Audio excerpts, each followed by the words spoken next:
नमस्कार दोस्तों। 22 अक्टूबर साल 2008 इंडिया के द्वारा चंद्रयान मिशन 1 भेजा जाता है। ये स्पेसक्राफ्ट चांद पर पहुंचकर कुछ ऐसी खोज करता है और इस खबर को लेकर दुनिया भर में हेडलाइन छप जाती है। Water on the moon. Chandrayaan 1 ऐसा ठोस सबूत लाता है दुनिया के सामने कि चांद पर पानी मौजूद है। स्पेसिफिकली कहा जाए तो चांद के साउथ पोल एरिया में ये पानी मौजूद है। इस खबर को देखकर पूरे देशों में इस चांद को एक्सप्लोर करने का क्रेज जाग उठता है। अमेरिका और चाइना के द्वारा मून पर रेगुलरली मिशंस भेजे जाते हैं। इसराइल कोशिश करता है चांद पर सॉफ्ट लैंडिंग करने की। इसके बाद रशिया, लूनार और यूरोप के द्वारा भी कई मिशंस प्लान किए जाते हैं। लेकिन आज दुनिया की नजर है इंडिया के मिशन चंद्रयान 3 पर। आखिर कौन सी नई खोज चंद्रयान 3 करेगा? तो आइए देखते हैं इस आज की वीडियो। और चंद्रयान 2 का मिशन क्यों फेल हो गया था? मून मिशंस यानी चांद पर भेजे जाने वाले मिशंस 4-5 अलग अलग प्रकार के हो सकते हैं। साल 1950 में चांद पर पहली बार इंसान ने मिशन भेजना शुरू किया था और तब से लेके अब तक टेक्नोलॉजी जैसे जैसे इम्प्रूव होती गई है, मिशन की कॉम्प्लेक्सिटी भी उतनी ही बढ़ती गई है। सबसे पहले सबसे सिंपल मिशंस होते हैं फ्लाई बाय मिशंस। इसको सिंपल वे से भेजा जाता है।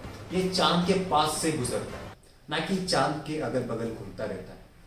सबसे पहला successful fly bye mission Soviet union के द्वारा लॉन्च किया गया जनवरी 1959 में, जब इनका स्पेसक्राफ्ट लूना 1 चांद के पास से गुजरा था। इसके 2 महीने बाद अमेरिका ने खुद का फ्लाई बाय मिशन लॉन्च किया था मार्च 1959 में। इसका नाम था पायनियर 4। इनका मकसद था कि दूर से ही चांद का स्टडी करना। अक्टूबर 1959 में सोवियत यूनियन जब पहली बार खुद का मिशन लॉन्च करता है, तब पहली बार सबको चांद की करीब से फोटो देखने मिलती है। स्क्रीन पर देख सकते हैं आप कि ये पहली फोटो चांद की दूसरी साइड से ली गई। डार्क साइड होती है मून की, जो धरती से हमें अक्सर दिखती नहीं है। आज के टाइम पे फ्लाई बाय मिशन तभी किए जाते हैं जब किसी मिशन के रास्ते में चांद दिख रहा हो। अगर चांद को स्पेसिफिकली जानना है और उसका स्टडी करना है तो अगले स्पेसक्राफ्ट की बारी आती है, जिसका नाम है ऑर्बिट। यह स्पेसक्राफ्ट चांद के पास आकर चांद के अगल बगल चक्कर लगा और पूरा मैपिंग करके उसका स्टडी करना शुरू कर देते हैं और यहाँ से ये सरफेस और एटमॉस्फेयर का स्टडी करते हैं। सबसे पहला सक्सेसफुल ऑर्बिट मिशन लॉन्च किया गया था सोवियत यूनियन के द्वारा लूना 10 साल 1966 में। इसके बाद आती है अगली कैटेगरी इम्पैक्ट मिशंस की। ये मिशंस ऑर्बिट मिशंस का एक एक्सटेंशन होते हैं।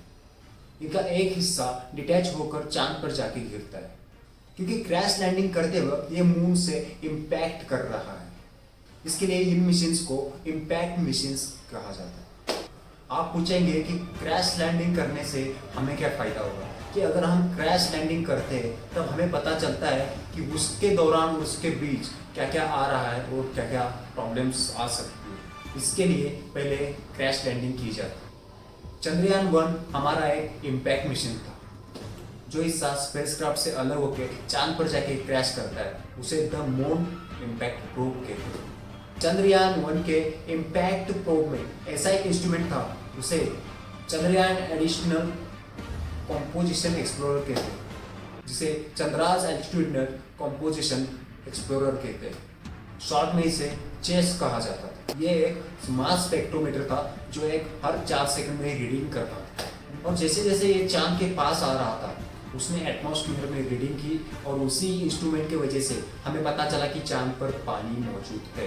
चंद्रयान 1 में एक ऑर्बिटर भी था जो अपना ऑर्बिट मिशन अलग से कर रहा था। ऑब्वियसली ऑर्बिटर के बिना एक मून इम्पैक्ट प्रोब कभी लॉन्च किया ही नहीं जा सकता। इस ऑर्बिटर में एक नासा का इंस्ट्रूमेंट लगा हुआ था, मून मिनरोलॉजी मैपर M3।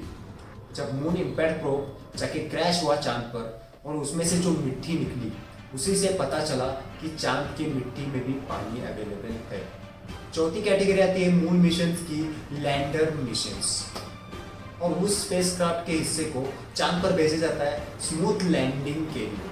इसका मतलब होता है कोई स्पेसक्राफ्ट को क्रैश नहीं करना, उस स्पेसक्राफ्ट को स्मूथली सॉफ्टली लैंड करना। जो लैंडिंग करता है उसे यूजुअली लैंडर कहा जाता है, और ये इतना भी इजी नहीं होता। जब अमेरिका और सोवियत यूनियन ने इस लैंडिंग को लैंड करने की कोशिश की तब वो 15 बार नाकाम हुए। This is not a joke, 15 बार। वैसे ये स्पेसक्राफ्ट की वीडियो देख के अगर आपको इंटरेस्ट आता है इसी फील्ड में करियर बनाने का तो ज़्यादा डिफिकल्ट नहीं है। अगर आप सोच रहे होगे कि इंडिया में किस इंस्टीट्यूट में इसका हम एडमिशन लेके पढ़ाई कर सकते हैं तो मैं आपको सजेस्ट करता हूँ आप